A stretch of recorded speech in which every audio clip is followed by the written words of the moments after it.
ይሄ የሚታየው የቪታ የንፋስ ቦታ ነው። እዛ ቦታ የሚሰራ ነው።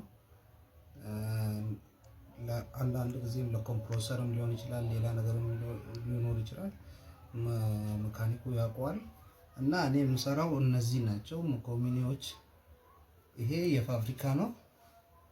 ይሄ የፋብሪካ ነው። አሁን ንፋስ ስላወጣ በዚህ ምትክ እንድሰራ ተደርጌ ነበረ። በዚህ ተሰራ። በዚህ ልክ ማለት ነው።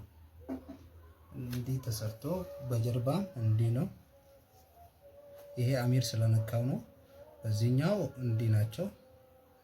ሲገለበጥም እንዲህ ናቸው። እነዚህ የተቀደዱት እዚህ ላይ ነው ቁጭ የሚሉት። እዚህ ላይ ነው ቁጭ የሚሉት። እንዲህ ነው ቁጭ የሚሉት ንፋስ እንዳያወጡ ማለት ነው። እሱ የሚገባው እዚህ ላይ ነው። እንዲህ ነው የምናስገባው። እንዲህ ያስገብተን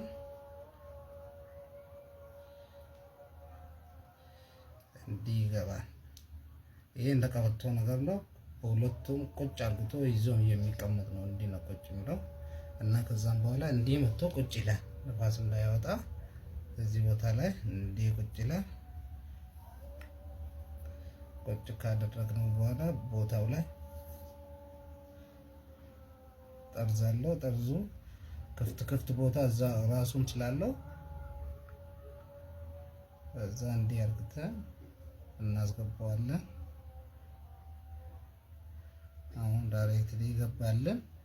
ከዛም በኋላ ታሳሪ ነገር አለው። ብሎኑ ስላላመጡ ያው ይሄም ክፍት ስላለው በዚህም ክፍት ስላለው እንዲህ ቁጭልና ይታሰርና ያን ጊዜ ንፋስ አያወጣም ማለት ነው። ይሄ ስለተበላ ስላወጣ ነው ያመጡት እና እንዲህ ነው የምላችሁ። ረመዳን ኢብራሂም ኡመር ጎሚኒ ይባላል። ያው ረመዳን ጎሚኒ ማለት ይሄ ነው። ከተማ ውስጥ ምሰራ አብዛኛው የሲሎች ምሰራው ወይም ጎሚኒ ፓራሊዮም ይሁን ቦኮላም ሁሉ ነገር ሰራለሁ። ማንኛውም ረበር ወይም ሲል የሚባል ነገር እቀርጻለሁ። በማሽን ነው የምቀርጸው። ያው እንዲህ ይመስላል። በብዛት ስለሚፈልጉ ያው እንዲህ ተሰርቶ እንዲህ ነው። ከፈለጋችሁበት ሰዓት ስልኬ እዛ ላይ ያለ ሁሉ ነገር አለ። ሰርተን እናቀርብላችሁ። በብዛትም ከፈለጋችሁ እዚህ